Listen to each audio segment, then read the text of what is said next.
I don't know about you, but for me, life gets very cluttered at times. I can look at my car during heavy seasons of travel and whatnot, and there's a lot of stuff within there. You can look also within my phone. Sometimes it get cluttered up with like more photos, more videos, more apps, more songs, to where just a lot of cluttering going on. Even within my garage, and we know what garages are to be used for is to house cars, but typically somebody's like, no, I've never had a car in my garage. Typically, if your garden is anything like mine, there's more sports equipment, there's more old paint cans, there's like a canoe in there now, there's all kinds of stuff, just clutter, clutter, clutter, hard to find anything. We live in a life that is very cluttered up. Even so much so for me, I have a lot of mental clutter going on all the time with this just a barrage of information, like meeting new people, got to remember names, you got social media situations, you got a lot of information coming at you on television, on your phone, and the world around you. It's just more and more and more and more. And so I'm selective of what information I will store into my brain, which aggravates my wife to death, especially when we're traveling somewhere. We'll be going to someone's house we've been to before a time or two, and I'll look at Angie and say, hey, babe, can you get me there? She's like, well, you don't remember? I'm like, oh, I did not intentionally remember. She's like, what do you mean? I was like, if this is a critical issue. If I put this in my brain, something's going out. And so it could be our anniversary, your birthday, your age, all kinds of things. And so I have like a flash drive memory. It's only like 128 megabytes or so it's not a lot.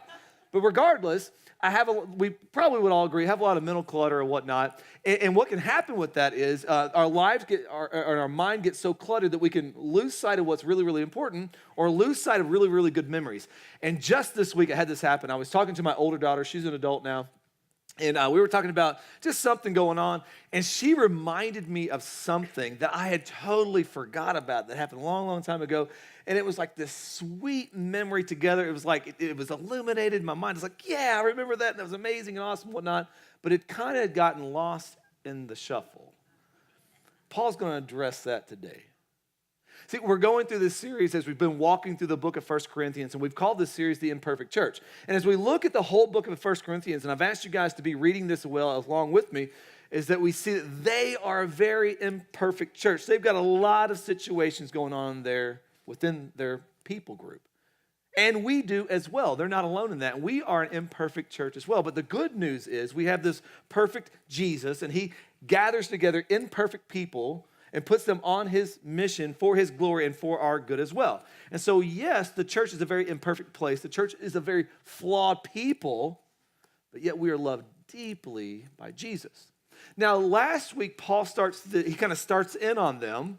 If you missed last week, I highly recommend go back to it or at least read the text and see what's going on. But what had happened within the church there, these groupies had formed around various teachers of like they like this guy more than this guy or this guy more than that guy. And what we settled on was what we believe the Bible is teaching us is that people are putting preferences over Jesus. And anytime you have preferences, and that preference can be a whole lot, over Jesus, we have a lot of disunity within the church. And so I believe what Paul is doing in our text today is he wants to get everyone back together, unified. And the way to unify and bring people back together is getting back to the basics of Jesus and the cross. And so he is going to really push us into this cross and what the things that can get cluttered around the cross that maybe we've allowed to clutter up our minds. And what I feel like Paul's doing is somewhat, as best I can, decluttering the cross here. Now, two things before we get started into this message. Number one, maybe you would find yourself today, you say, hey, I'm not a Christian, I'm not a Jesus follower, not anything like that. I'm just here because I come with somebody, or I'm just here kind of checking it out. Maybe this might be the issue for you, because this book was originally written to Christians, but I believe this book is living and active, is what God says about his own word, and I believe it can mean a lot to you as well today, because perhaps when it comes to Jesus and the cross, there's a lot of clutter in your view of Jesus and the cross. And a lot of that clutter can come from maybe poor examples of those who have followed Jesus, or maybe hurts from churches, or maybe just poor teaching about who Jesus really is. And maybe you've had this idea that you've got to get your life right before you come to Christ. And my hope and my prayer for you today is you would really see the cross for what it is. A place where you can find healing. A place where you can find a forgiveness for your sin. A place where you can meet a Savior. So that's number one. So I pray you'd give me a listening ear. Number two, I do the bulk of preaching here, and Pastor Travis Fox does the bulk of preaching at the Northwest. And so the cool thing about having two churches now, we get to talk about a whole lot what's going on in the message and kind of try to message prep together. And this week has been hilarious because this text is a hard text to preach. Meaning, like, how do we make this make sense to everyone listening? And so we've just been scratching our heads all week long. So it may feel a little discombobulated today. We did the best we could do together on this. You may be like, I have no idea what is going on. But our hope and our prayer for all of us here is that we would just see Jesus through all this, okay? You good? All right, so if you got a Bible, go to 1 Corinthians. If you don't have a Bible, we say this each and every week. You're going to need a Bible here. We lead and teach from the Bible. And so we want you to have a Bible. Now, my preference for you would be, I want you to have a Bible that you can touch and feel. There's just something to that. Scientists, really smart people are telling us we need this in front of us. And so we have English and Spanish ones for you out at Centerpoint. And then if you're like, no, I want mine on my phone, we have the Grace Point Vegas app that's got the full Bible there. And there's other Bible apps as well. And then we'll put it on the Jumbotron right beside us, okay? The big Bible beside us that you can't take home. If you do, we're coming after you. 1 Corinthians chapter 1, we'll start in verse 18. That's where we left off last week. And again, if you've missed any of this, you can go back. You guys ready for this? It's going to feel like a shotgun blast. See what happens. For the word of the cross is folly to those who are perishing, but to us who are being saved, it is the power of God. Now, Paul is telling them this word of the cross, Jesus crucified, this good news, this gospel, this word of the cross is either one of two things. It's either folly or power. I would argue there's nothing in between. Like no one can be like, yeah, whatever. No one can be indifferent to it. It's kind of like cottage cheese, kind of like. You either love cottage cheese, any cottage cheese lovers here? Raise your hand. Or you hate cottage cheese. Any cottage cheese haters here? That's right. No one's ever looked at a bowl of cottage cheese and be like, it's all right. It's like Las Vegas. No one's indifferent to Las Vegas. Either you love Las Vegas, any Las Vegas lovers here? Or you hate Las Vegas. Be honest, any Las Vegas haters are like, get me out of this place. What Paul is saying right there, there's this idea of like, it is folly or it's power. Now, this verse has come in light, of course, of the verses previously, and Paul was explaining this issue that these groupie factions over these teachers, over preferences has taken root, and what he's trying to do is push them back into Jesus, back into the cross. Now, he uses this term for those who are perishing. Now, when we hear perishing, we think like fruits and vegetables over a while, they rot and spoil and they die, or we even think about people, like over time, we will perish. But if you look at the way he's writing this, what it really means is perishing is more than just death. He's talking about eternal death. He's talking about hell. So, I mean, there's a big deal going on. There's some urgencies within here. And he's saying for those who do not believe, the cross is folly. And I hate to do this to you, but I got to say the S word. That the cross is stupid. That's the S word in our house. I don't know about you. Like, one of the little kids are like, oh, they said the S word. I'm like, oh, dang, which one? And they're like, oh, stupid. I'm like, oh, okay, cool. But the idea is that the cross is moronic. The cross is for simpletons. The cross is for ignorant folks. The cross is pointless. But he says for those who believe, it's power. It's power to forgive, power to make new, power to transform, power to get hope, power over sin, power over Satan, power over death. It's power. It's eternal power, this cross. Now, why is Paul hammering the cross? Why does Paul keep digging to the cross? Because when he talks about the cross, he's talking about the cross of Jesus, the method of execution, considered to be so crude, it wasn't even mentioned in polite company. You remember growing up, like, you probably heard the term, like, when you get around people, you don't talk about sex, or politics, or religion, or something like that. Well, in this culture and time period, one of the things you really didn't talk about was the cross. You didn't talk about the cross. And so I think what the church was doing, they had kind of a misunderstanding or a cluttered up cross that they're talking about. And they were looking for these preachers to give them this worldly wisdom and this wow factor. They want to be razzle-dazzled by the preachers. And he's like, don't lose sight. There's not any power in the wow factor and the razzle-dazzle. The power is in the cross. And so what he does, he goes Old Testament on them and reminds them of this. This is nothing new. He goes in verse 19, he quotes, I believe, Isaiah. He says, for it is written, I will destroy the wisdom of the wise, and the discernment of the discerning I will thwart. Now, at this point in these two verses, I believe Paul's making these global and general statements about folly and power. But now, just be reminded, he has written a letter, and this letter is to be written before live people there in the church of Corinth, that they would have someone read it over them. There would be recipients, and there were people hearing this. And so he goes from this general, he's going to bring it more specific. In verse 20, this is what he says. He's speaking to these people here. Where is the one who is wise? Where's the scribe? Where is the debater of this age? Has not God made foolish the wisdom of the world? For since in the wisdom of God, the world did not know God through wisdom, it pleased God through the folly of what we preach. He said it pleased God through the folly of the cross, through the folly of what we preach to save those who believe. Now, what is he saying? Well, in the culture in this time period, the culture, the people, the world at that time was enamored and obsessed with wisdom and rhetoric. Like just this wow factor, razzle-dazzle speech, basically. And what happened is that it kind of infiltrated the church, and they got enamored with it as well. And they'd been tempted to abandon the message of the cross for other more eloquent alternatives because they recognized something true of the cross. And this is very, very true of the cross, that there's nothing particularly eloquent or attractive about the message of the cross. We understand that, right? There's nothing like really attractive about a bloody guy hanging on the cross. Nothing eloquent about that. The cross is not immediately philosophically compelling. And so they realized that, like, hey, we need to spruce this thing up. We need to spice this up a bit. We need some wow factor here. And Paul is saying, although that wow factor outside of there may seem intelligent, wise, flashy, and so forth, it's powerless. Powerless. He says, basically, in a nutshell, he's saying the wisdom of the world looks dumb beside the cross. Or the cross is going to make it look dumb. Now, he also says within this text, you cannot know God outside of the cross. He says, the world did not know God through wisdom. It pleased God through the folly. What was the folly of what they preached? The cross. The folly of the cross. Interesting enough, inspired by God, Paul calls it the folly of what we preach, which would be the gospel. Have you ever stopped and considered how odd the gospel is? And when I say gospel is good news, life, death, burial, resurrection of Jesus, and ascension and future return. Have you ever stopped and like just kind of thought through the gospel? Like, it is kind of weird. It's countercultural. It's counterintuitive. It's counterintellectual. I mean, when you think of the cross, when you start to nuance it and kind of say it out loud, you're like, man, it's a little bit odd. There was this guy over in the Middle East who lived about 2,000 years ago. Before that, people would talk about him a whole lot. They say that there's a lot of stuff written on him, kind of telling what his life would look like and his death would look like. And so there's this history with this guy. This guy also claimed to be God.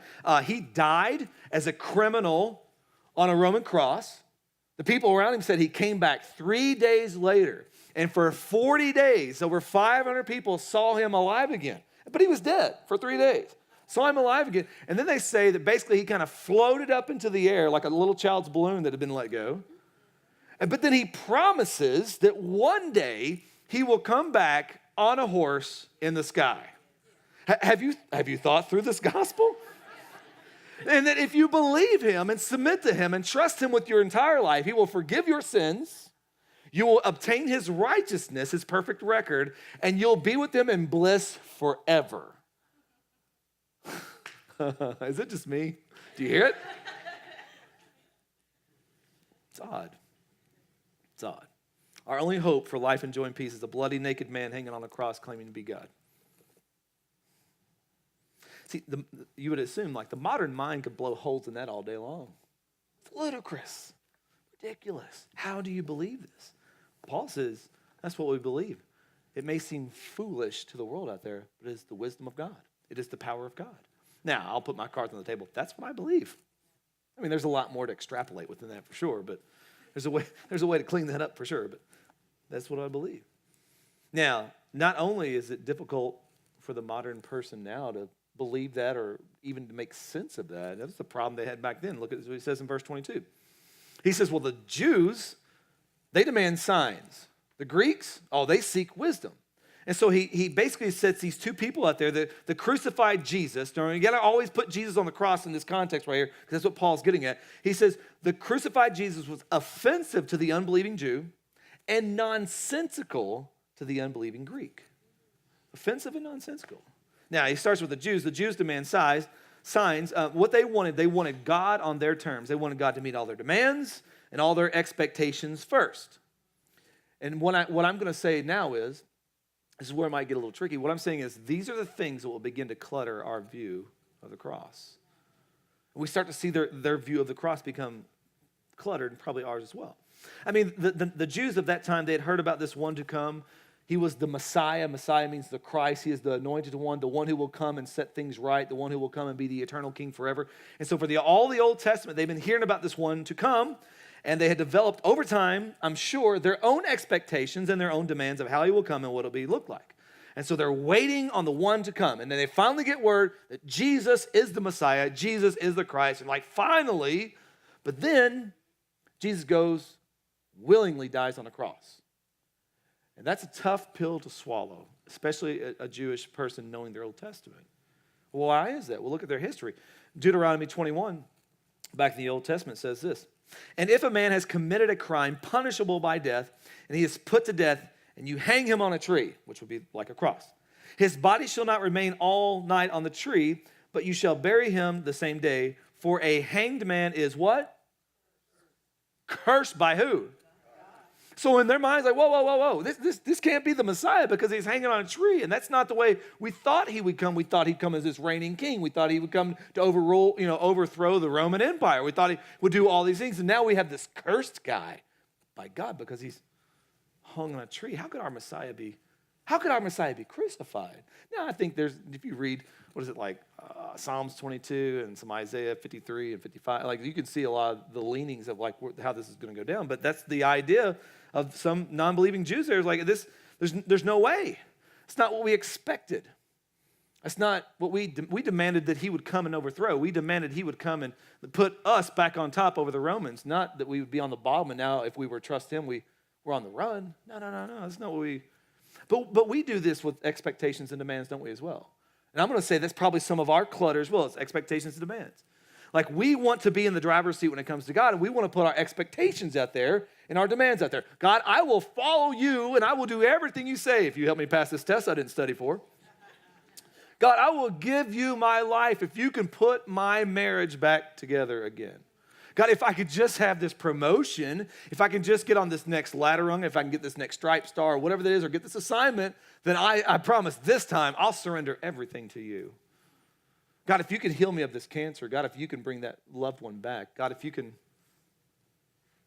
you're real, you'll do these things, and I'll follow you at that. Hey, when we do this, when we have these expectations and demand, who's in the driver's seat? Us. But he is God and we are not. We do the same thing, just the same thing they were doing. When Jesus stepped on the scene, their expectations started to rise. As soon as he went to the cross, their expectations started to die, and they started to scorn and mock Jesus on the cross. God, you didn't do it. You didn't do what we thought you would. We do the same thing. So cut them a little slack as well. God didn't show up, so I'm out. I've lost my faith in him. And I want to be respectful for that. But he is God. He's allowed to do what he does, and we trust him. That's where faith comes in. It says the Jews demanded a sign. Greeks seek wisdom. Now, what about the Greeks? And the Greeks would be Gentiles or the non-Jews as well. You can kind of use that as well. Well, they preferred not signs, but they wanted reasoning and judgment to obtain knowledge of God. So in our culture, those who have power and influence tend to be those who reside maybe in Hollywood or maybe are on TV or maybe play sports in the athletic arena. Back in their culture, the public speakers were those who had power and influence. These people will receive adulation and acclaim that is today lavished upon, people in the know and whatnot. Therefore, if you wanted to become somebody in that culture, there was other means as well, but typically it was through getting wisdom, getting some kind of new knowledge, and being able to publicly put that out to where crowds would come around and hear you. And so when the Gentiles would hear this about a cross, hear this about Christians follow a guy who died on a cross, they're like, wait, that doesn't sound wise. No sane person is looking to embrace a gospel that is going to potentially land them on death row as well. Like they're looking within their culture and like the Romans are in charge and they got that guy killed. And so now if we follow that guy, that's where it's going to get us as well. Now think about how wisdom works, because we want wisdom. We want the kind of wisdom that's only going to help us. And we'll say that's wise because it helps me out. This is, again, counterintuitive wisdom. This wisdom is not going to help, but it sometimes can hurt as well. See, wisdom we think is always supposed to get us ahead in life. Wisdom is always supposed to put us on top. Wisdom is supposed to put me at the top of the food chain in whatever organization, whatever it is, work or whatever. That's not the way this wisdom always works. When you think about the cross, well, that's a demotion. That's a death sentence, figuratively, and for them back then, probably literally for a lot of them. At least a death sentence to their social life, their economic life, and potentially their relational life. See, some within the church were seeking this gospel as new wisdom, perhaps a new teaching that they can go outside and wow the crowds with, but it really wasn't anything new at all. One commentator wrote about this text right here, and this is what they said. They said, the gospel is not some new Sophia, which Sophia means wisdom or philosophy. The gospel is not some new sort of Sophia, wisdom or philosophy, not even a new divine Sophia. For Sophia allows for human judgments or evaluations of God's activity, but the gospel stands as the divine antithesis to such judgments. I love this part, no mere human in his or her right mind or otherwise would have dreamed up God's scheme for redemption through a crucified Messiah. It's too preposterous, too humiliating for God. A holy assumption here that the Christians in that time in Corinth would be humiliated to bring out into the public square this gospel about a dead Messiah risen 3 days later. It'd be too simplistic, not in vogue enough. It'd be humiliating. And I think that's more clutter of the cross. There's humiliation in the cross. There's humiliation for all of us when it comes to the cross. And part of that humiliation may be a death of a lot of things. Death socially, relationally, vocationally. There may be a lot of humiliation for us around the cross. For some of us, we understand this. If we follow Jesus, there's humiliation in the hurt of some relationships. It may cost you within your family. Some of you have followed Christ and it has cost you within your family. It may cost you with mothers and fathers and brothers and sisters. It may cost you with friends because of a changed life, because of something like that has cost you. It may cost you vocationally because you can no longer do what you were doing before and something had to change to where you want to be a man or woman of integrity because you work as if you work for the Lord, the Bible tells us, and it starts to cause you some humiliation. It may cost you socially. See, following Jesus will bring some sort of humiliation in your life. Because when it comes to a cross, we understand what a cross represents. Death. And Jesus tells us to come and die daily. I mean, think about it. Jesus may kill your social life. Jesus may kill your sex life. Jesus may kill your financial life, your thought life, your comfortable and convenient life, your affluent life. He may kill all your little lives to give you his life and to give you the life that he has for you, which is the life he has purposed and designed. That's hard for some of us to hear. Side note. This may be for a couple of you out there. Humiliation is probably one of your biggest fears for some of you. And the reason why is because you have this idea, I want everyone to love me. Listen to me, I'm going to give you I want to tell you something, I want to put words to something you already know. Everyone will not always love you. And you got to be okay with that. Be reminded of the love you have in Christ and have a couple of people around you that love you for who you are. That's just side notes. But live and rest within the love of Christ. And you can be able to withstand humiliation because it will happen. It will happen. Let me keep going. So Paul's pushing him back to the cross. Look at verse 23. Is everybody getting this? Okay, cool. All right. I'll make sure I still got you. Here we go. Verse 23. But this is what he's saying, we preach Christ crucified, a stumbling block to the Jews. Basically, they're going to fall over this when they hear it. This is a stumbling block for them. They will keep tripping over it. They'll have a hard time with this. A stumbling block to the Jews and folly to the Gentiles. This will be just the dumbest thing they've ever heard of. Folly to the Greeks, especially if you're afraid of humiliation. Stumbling block for the Jews if you have false expectations and wrong demands of God. And I think what Paul's saying is listen, if you're going to hang on to your demands, you're going to hang on to your expectations, you're going to hang on to I'm just so afraid of humiliation. I'm not going to believe in this cross. I'm not going to trust Christ in the cross. I think he's getting to the point of to the non-believing Jews then, do you want to be saved? To the Greeks and the Gentiles, do you want to be saved? Because salvation is only going to come through a Messiah on the cross. That's the only way. Now, he says in verse 18, again, he says, for the word of the cross is folly to those who are perishing, But to us that are being saved, it's the power of God. Now, the cross is an interesting thing. Here's how we view the cross now. We view the cross as very sentimental, and we have warm affections for the cross. I mean, think about it. We have crosses in our home. Some of us may have a cross in our home. Some of us may have a cross around our necks or a cross on our earrings. Some of us even have crosses tattooed on our bodies or whatnot. And when we look at the cross, we're like, oh, it's a sweet and glorious and wonderful cross. But they wouldn't see it that way. Imagine, if you will, you're going to a dinner party, you're going over to some people's house you just met. You've known them for a little while, you just met them not too long ago, but you've never been to their house. And you go into their house and you see their kitchen table in there, and there's this wonderful spread of food, and you and the person you brought with you, your spouse or whatnot, you're like, man, this looks great. And then all of a sudden, you see something in the corner. You look over to your wife or your spouse, and you're like, hey, what is that? And they say, baby, that's an electric chair over there. Like, well, why do they have an electric chair in the house? And they overhear you talking like, oh, don't mind the electric chair over there.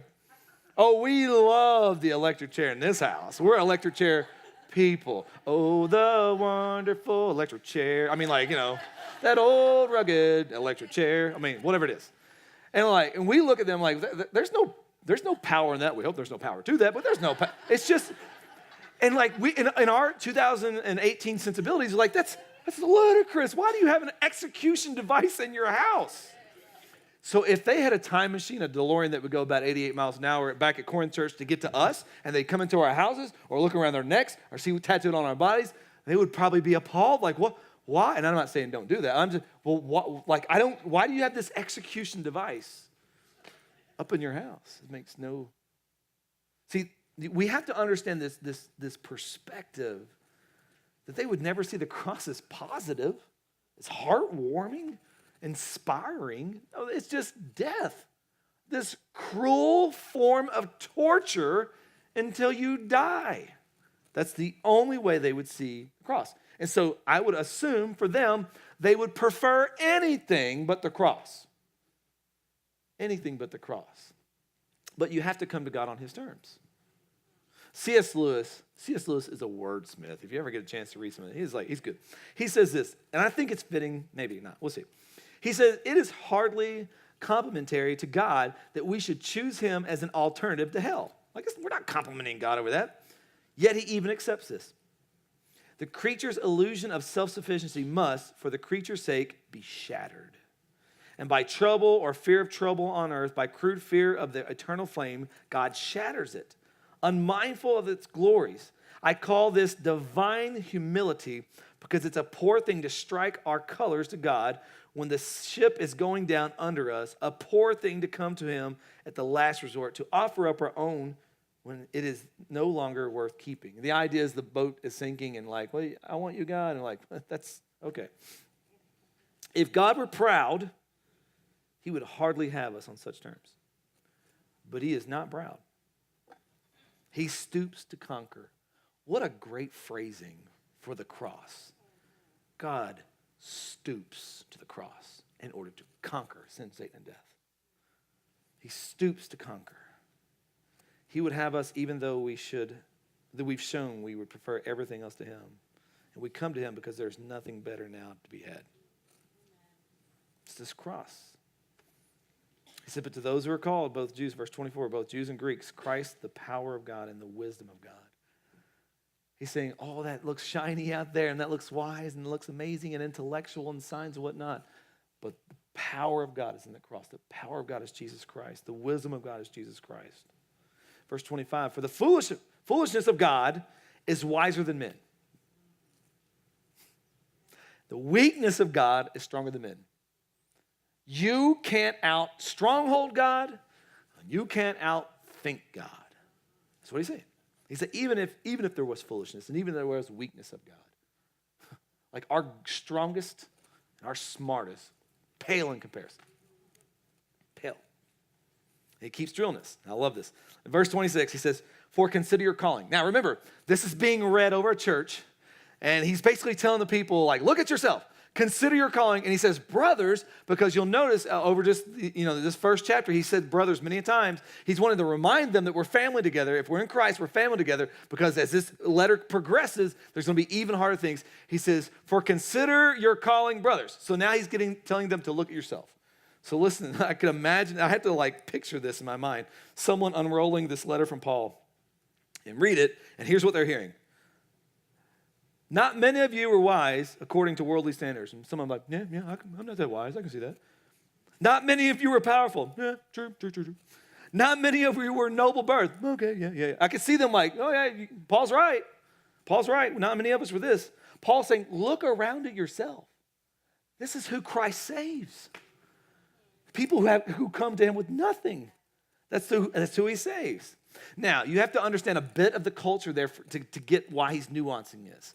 Because it was a culture of merit, of achievement. And if you were trying to merit your way or try to achieve your way, you had a big, big problem. And I think that's one of the clutters that he's trying to move out of the way of the cross, any kind of achievement that we would bring to the cross on our own. And I think he's doing that for us as well, that we would achieve anything. And so in this culture, wisdom and knowledge were means of achieving power and influence. Even if you didn't come from a noble family, if you could rise in the ranks of this wisdom and knowledge and be a great speaker, well, then you could become noble for that, even if you come from the slums. Even in their sports culture, they had sports culture there, mostly gladiators, and it wasn't just games, it was kind of telling of the culture that was going on. You had the rich and the poor, you had the noble, and you had the common folk. And a lot of the poor, the common folk, would be bought by the noble, and they would be put into these coliseums, these stadiums, and they would become like gladiators, and they would have to fight one another, and they would fight to the death. And so everyone's entertained by people dying. But sometimes you would get these really great gladiators that would know how to fight, and they would keep winning, they keep a winning streak alive or whatnot. Well, they would rise through their achievements to powers to where they would be celebrities, and no longer were they bought into slavery. They were actually come out of slavery, and now they become the noble because they're like the NBA players of the time back then. And so this idea of you can achieve it. If you just see it and dream it, you can be it. If you just work hard enough, you can become it. And what Paul is doing, he's knocking the legs out from under us on this thought because you can't do enough to earn it. You can't do enough to be right with God. There's nothing in our power to be religious enough or good enough or whatnot. And that is such a hard pill for us to swallow as Americans because we're like, I'm an American, I'm not an American, and I can do it. And a lot of your achievement is great, and I'm all for your achievement and work as if you're working for the Lord. I'm not saying anything bad about that. But if we are to unroll our spiritual resume before God, we have nothing to stand on. Our achievements, and I think that's what Paul is going at. That our achievements are just not enough. Look good on paper. Sound good with all your friends. It's just not enough. Mary Bell says this about this. I don't know if this is fitting. She says that she's a consultant of high-level executives. She says this, and I think we should hear this, and some of you need to mull on this a bit, because this might be some of us here. Achievement is the alcohol of our time. She goes on to say that the more you achieve, the more you feel dynamite. These days, the best people don't abuse alcohol, they abuse their lives. When you complete a project, you feel dynamite. Or when you start something new and you're able to show your visionary entrepreneurial skills, and you could be somebody who can start something from nothing so that it's so highly praised in our culture, there's a feeling of euphoria. And of course, your self-esteem, the way you evaluate and form your identity is on the line. Remember that we're so concerned about protecting our status, and the reason why we are engaged in status anxiety is for this very reason, that somebody might actually find out that I might perhaps be a fraud. So our self-esteem is on the line because we have been gathering our self-worth externally, living out your life dependent upon the judgments of people outside of you. Now, I think here's what she's getting at. That we become our achievements. And then once we achieve, we have no idea who we are. We've put it before God, and we've put it before everyone else, and everyone said, hey, that's great, awesome, you get the applaud.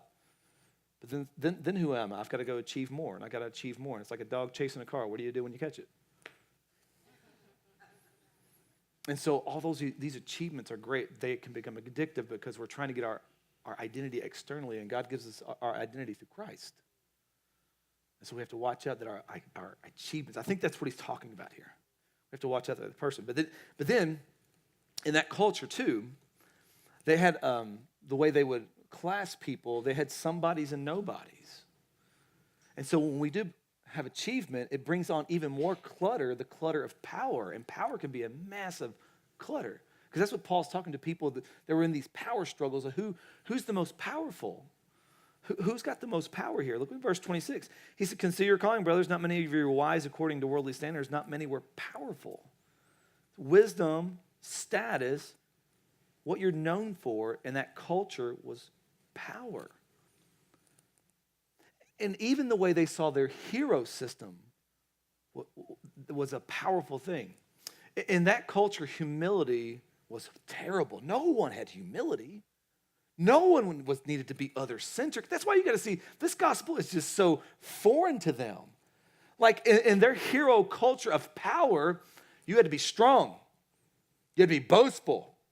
You had to be arrogant. You had to be self-centric. You had to step on the little people so they would fear you. And then when you look to the gospel, when you look to the cross, you see this man, this poor guy, kind of homeless. Got this ragtag bunch, be like the crew off of the Deadliest Catch following him around. And then he got captured. And then he got beaten and stripped naked, crown of thorns shoved on his head, nailed to a cross where he bled out and died. Like that's not, in that culture, that's not powerful. That's humiliating. That's humiliation. Like why would anyone, there's no glory in that. Glory is victory. Glory is winning. Glory is like not being captured here. See, this achievement gave them power to where they would look to the gospel like, there's no achievement in that for me. There's no power in that. And Paul says this, but God chose what is foolish in the world to shame the wise. God chose what is weak in the world to shame the strong. God chose what is low and despised in the world, even things that are not, to bring to nothing things that are. God is interested more in the weak things than the strong. God takes the weak things and makes them strong. God takes the low and despised things and raises them high. He's more interested in those who recognize their weakness than in those who seek to prop themselves up with their achievements and their power. Are you hearing how strange this gospel is? Are you hearing, like when we say the scandal of the cross, how scandalous it is? Why is this? Well, verse 29, he said this. Why all this? So that no human being might boast in the presence of God. That's clutter, just boasting. See, this empties not the power of the cross, but the power of us having any ability to save ourselves, any ability to redeem ourselves, any ability to make ourselves right with God. Listen to me, people. We can't make ourselves right with God outside of Christ. And you can't be with Christ outside of a cross. Jesus went to the cross. We can do nothing to make him love us more.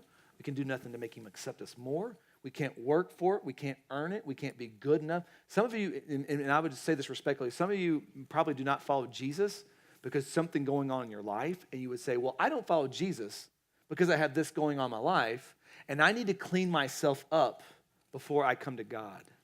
I need to get right before I come to God. I need to do all these. I need to be a good person. Or for some of you who follow Christ, just say, man, I'm just working so hard to be a good Christian. And Ian Morgan Cron has this quote that I just love. He says this, anyone who says they're trying to be a good Christian right away reveals they have no idea what Christianity is. It's not something you do as much as something that gets done to you. It's like you didn't go and like make yourself saved. You got saved. And so I would tell some of you that are not followers of Jesus, you come to Jesus right where you're at, man. Right? Like you don't, it's like you got to clean yourself up before you come to know Christ. It's like, getting clean before you take a shower. It doesn't make sense. You just come to him. Or some of you, the idea of trying to be a good Christian, man, just here's what I would tell you. Look to Jesus. Keep focusing upon him. Stop worrying so much about your goodness and start just reveling in his goodness. That would be my encouragement to you. So, he says this in verse 30, and because of him, because of who? Jesus. Yeah, not us, right? Okay, just make sure we got it. Because of him, you are in Christ Jesus. And if you're in Christ Jesus, there's no out of Christ Jesus.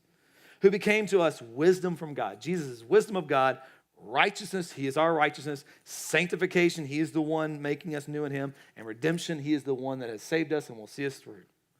Verse 31, why is this? So that it is written, let the one who boasts, boast in the Lord. You got anything good to say about yourself, make sure you say it about God. I'm so awesome. No. Jesus is so awesome. Look at who I am. No. Look at what Jesus is doing through this knucklehead or whatever, Turn that back on Jesus for sure. Chapter 5, the first 5 verses, I think Paul's just really decluttering the cross. He says, when I came to you, brothers, did not come proclaiming to you the testimonies of God with lofty speech or wisdom. He's like, I didn't, you've seen the movie Joe Dirt? Remember he said, it's Joe Dirt? He said, don't try to church it up, Dirt. Same thing I think Paul's doing right there. He's like, I can't add anything superfluous to it and amazing to it. I can't add anything to it. It's just Jesus, him crucified. That's enough. So he says in verse 2, for I decide to know nothing among you except Jesus Christ and him crucified. Grace Point Church, this is all we know. If we come in here and we say, well, I want something more and I want something, amazing. I want some wow factor, some razzbazazz and all that. All we know here is Jesus and him crucified. That's all we have. Jesus loves me, this I know, for the Bible tells me so. That's the simplicity of our message. That's all we have. Verse 3 through 5, he said, and when I was with you in weakness, I love how Paul's vulnerable right here. Paul's a powerful dude, but man, he shows some weakness. He says, when I was with you in weakness and fear and much trembling, and my speech and my message were not in plausible words of wisdom. I laugh at that every time. Like I know sometimes I get tongue-tied, not in plausible words of wisdom, but in demonstration of spirit and of power. Paul says, fancy preaching ain't gonna save you. He didn't say it quite like that. The Spirit of God will. Fancy preaching ain't gonna fix your marriage. It's not gonna give you peace. It's not gonna give you hope.